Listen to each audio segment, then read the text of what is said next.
Hey, everybody. If you offend easily, I'm going to put you in a red shirt and turn you loose in an episode of Star Trek. All right? All right. Now, y'all, okay, so first off, don't mind the injury. It's actually just some aching muscle I'm trying to get to stop being mad. All right? I like I told y'all the other day, I went and I did the scraping the popcorn ceilings in my hallway and working on the ceilings in my house and stuff, and I already have carpal tunnel, so squeezing a squeeze bottle that much to moisten it up a little bit so I can scrape it, y'all, that was not pleasant on my elbow. And then last night, because I'm working on an Afghan, I opted to do some speed crocheting because yeah, that's smart. I was at the end of the skein. I was trying to crochet as fast as I could so I could actually take a break from the Afghan, and I was hell bent to finish. And yeah, I went and hurt myself. And then I sat here all morning going, I don't get it. Why is it hurt? Well, now I remember why it's hurt. So don't mind the fact that I can't bend my elbow very well today. Y'all ever have that morning where y'all done did it to yourselves?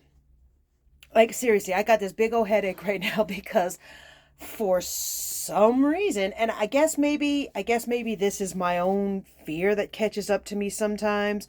My own worst case scenario brain tries to prepare for an inevitability. I don't know, but I just had this god awful thought of what happened, what if something happens to St. Alan. And y'all, I just spent the last 20 minutes just bawling my eyes out because that thought scares me so much. It terrifies me. And I know I can't be the only one in the world to ever have that sensation, but y'all, I done went and did it to myself this morning. I can't even be mad at anything. This is me doing it to me. So, we're really liking the idea of starting a website and getting my license. Yesterday's reading had mentioned waiting another 2 months, and I do like the idea of that because, as St. Alan pointed out last night when he got home, that in 2 months something actually is changing financially on our end. So, oh look, my time frame worked out. I had completely forgotten about that. So, what I want to do today is I want to go back to the deck I've been playing with. Okay, that new deck of the Tarot of the Divine that St. Alan had gotten me. Okay, and I want to explore it some more because I kind of want to see if any of my deities around the house want to make themselves known. Hey, maybe you want to check in with me a little extra. I could use a little extra love because they all get their love. But sometimes they need a little more. Okay? And God knows I need to throw another party for the deities. I actually really need to throw a party. But, yeah. It's a great idea. I should throw a party.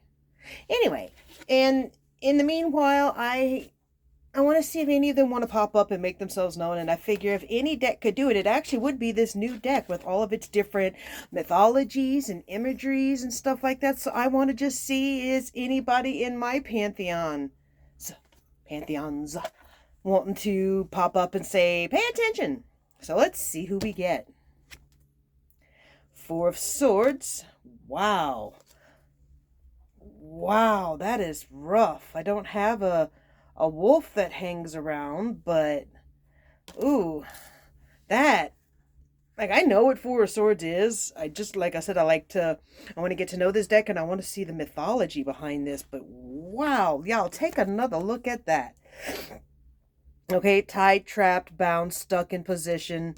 Now, I want to say the Four of Swords is rest under duress, but Four of Swords. There it is. Fenrir. I thought it might be Fenrir. Norway, Norse mythology. The Four of Swords signals a pause in battle. The Norse gods know that the wolf, Fenrir, will bring about the end of the world, so they have him bound and chained. While he still represents a threat, for now, there is respite. So, in the upright position, which he's in an upright position now. I pulled him in reverse, though. I did. I pulled him in reverse. So reversed, it's awakening, healing, returning, burnout, and strength. Yeah, I'm returning all right. I'm getting there. There's still a sense of burnout, but I'm coming back. I'm coming back. Oh, we have a reverse. Five of Wands. So Five of Wands. All right. So we have a whole lot of fighting going on. Woo. All right, who do we have? Who do we have? Wands. Got to go in the other direction. And that's the 5. As always, if I pronounce it wrong, feel free to correct me nicely. Remember, St. Alan filters out the comments for me so I don't ever have to read any bad ones. Okay? Be nice. It doesn't even get to me, and St. Alan don't deserve that. The Pandavas, India, Sanskrit epic poem. The 5 of Wands is represented here by the Pandavas, 5 brothers who embody unity in the face of conflict. The 5 brothers have been known to bicker and play fight, but they also care deeply for one another. A resolution to their strife only comes from good communication, so reversed. Compromise, peace, harmony, resolution, conflict avoidance. Well, apparently I'm making peace somewhere along the way. I wonder who's making peace. See, we have 10 of Swords. Now that's just a betrayal situation, and that's been a couple of people lately. That's been a couple of people in my life lately. Like, I actually kind of, and I didn't mean to. If any of y'all ever come across these videos, okay, because for now my audience is small, but if any of y'all ever come across these videos, know that my sensitivities and my choices are partly emboldened by the fact that I've been reading the Set Boundaries, Find Peace. I have to look at it. It's right there sitting on my shelf waiting for me. A therapy book about setting boundaries. And I know I go through this cycle where I pull away from people and then I come back. Sorry for the earthquake. I pull away from people and then I come back and I do it again and again and again. And I guess that's the cycle of Rose, which means that something's not working in my meds again. Anyway, so we have, and it's in the upright position, so we have Sedna, Canada, Inuit.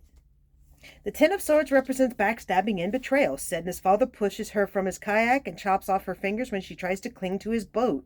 She sinks to the bottom of the ocean and becomes consumed with wrath, eternally seeking revenge.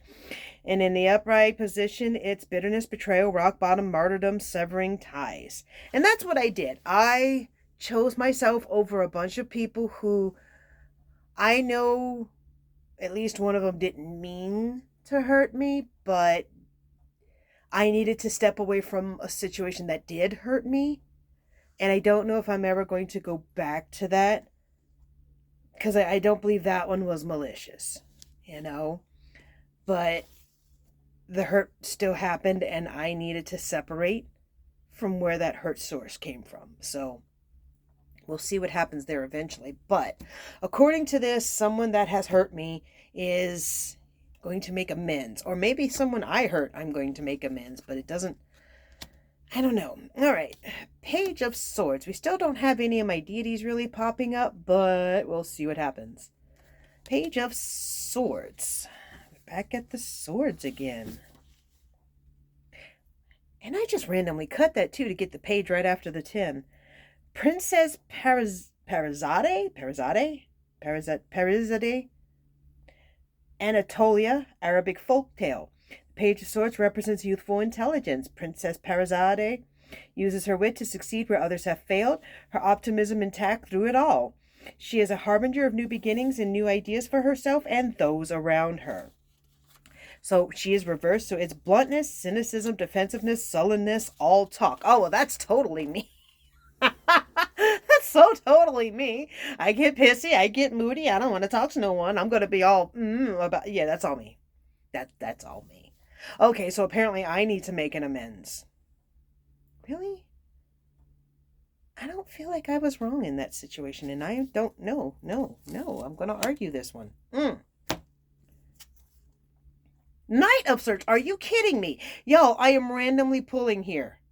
This is the 4th time I've cut the deck. Y'all, Knight of Swords. So we had the 10, the Page, and the Knight. Y'all, he's in the upright position. Let's see what he's up to. Hang Tuah, Malaysia, Malaysian legend. The Knight of Swords is strong and assertive warrior. Hang Tuah, an intelligent soldier, is unafraid of leaping into battle and employing unconventional techniques to win. He is rebellious, loyal, and a fierce champion. Upright, intellect, bravery, confidence, being action-orientated. Again, I'm kind of looking at me. I do have a tendency to leap before I look, but Alan can tell you just by playing chess with me, I tend to employ unconventional techniques. Like, he will sit there and plan and plan and plan and plan and check, and then I will do something completely off the wall that he did not prepare. Like, you weren't supposed to do that. Y'all, I am again cutting the deck. If I get the queen, I'm done. Cutting it again. 8 of coins, 9 of swords. If I had stuck with the first one, I'd have gotten the 9 of swords. I cut it a second time and got the 8 of coins. So we're going to read that first and then go for that 9 of swords. So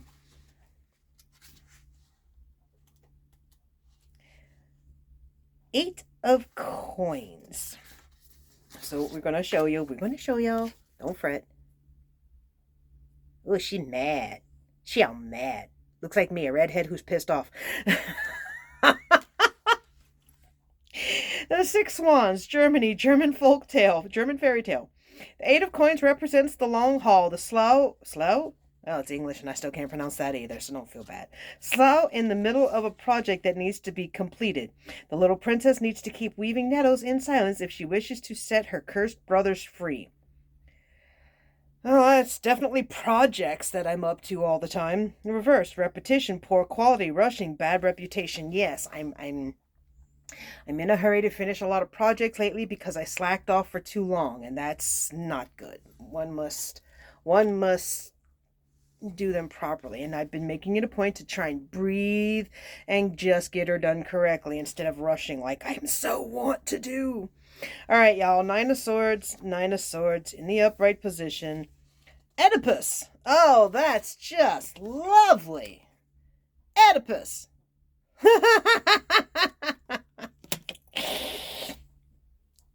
Greek mythology. The 9 of swords represents decision-making controlled by anxiety. What was I just saying?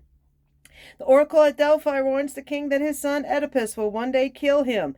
Had he not let his fears control him and raised his son in love instead of hate, the king's eventual death could have been avoided. Upright, anxiety, terror, nightmares, obsession, insomnia. Well, that ain't me.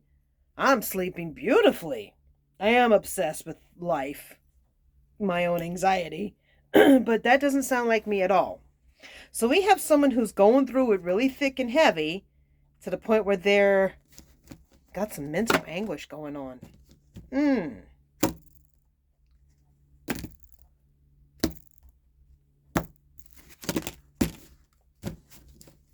trying to give it another random shuffle. We're going to pull one last card, and I want to make sure it's a good one. Why am I talking like that? Jesus. I mean, I know I have an accent, but I don't know why. But the other night, apparently, I got, wow, that was last week. Time is flying fast. Apparently, last week, my accent came out of nowhere. So, all right, y'all, 6 of Cups. Well, that's a harmonious circumstance, and that confirms who the hell it is. Really, I kind of feel really done with that situation, but apparently they do not. The Snow Queen, Denmark, Danish fairy tale. The 6 of Cups evokes a nostalgia for sweeter times. Kai and Gerda are best friends as children, but when Kai is struck with depression, he leaves with the Snow Queen. Through many adventures, Gerda saves him, but by then, innocence is gone. Upright, nostalgia, old friends, simple joys, sharing, childhood. So, it's got to be her, because I can't think of anybody else. I didn't exactly have friends as kids. Gee, I wonder. It might have been a combo of my personality, my mom's personality. Who knows? That's okay. I'm lovable now, and if you don't love me, then that's your problem. I'm awesome. In the meantime, y'all, have a good one. I'm done for the day. I'm going to ponder the meaning of this. And in the meantime, if y'all are thinking about getting a reading, I am working on setting up something in 2 months or so. All right? In the meantime, bye, y'all.